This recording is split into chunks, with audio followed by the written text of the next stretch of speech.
Connaissez-vous le point commun entre ces objets ? Ils mettent tous en jeu une molécule dans un état bien particulier. Il s'agit du CO2 supercritique.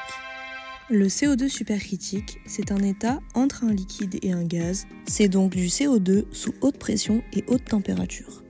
Il devient donc un solvant vert et utilisé dans plein d'industries pour extraire la caféine du café, colorer des textiles sans utiliser d'eau, fabriquer des parfums, tout en remplaçant l'utilisation de solvants toxiques issus de la pétrochimie parce qu'il est grand temps d'arrêter de polluer la planète. Mais comment passe-t-on de ce concept scientifique à une application concrète en entreprise ? C'est là que j'interviens. Je m'appelle Camille et je suis alternante en master chimie verte chez Innovation Fluide Supercritique. La chimie verte, c'est une chimie plus respectueuse de l'environnement qui cherche à limiter les déchets, éviter les produits toxiques et utiliser moins de ressources. L'objectif ? Innover sans polluer. C'est exactement ce que je fais dans mon alternance.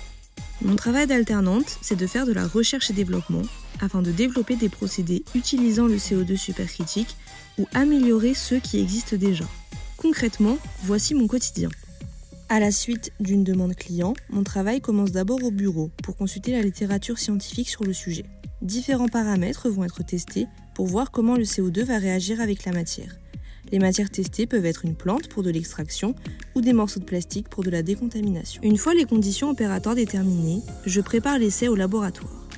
La matière première est pesée, introduite dans un panier, qui est ensuite inséré dans un autoclave qui va monter en température et en pression, un peu comme une grosse cocotte minute.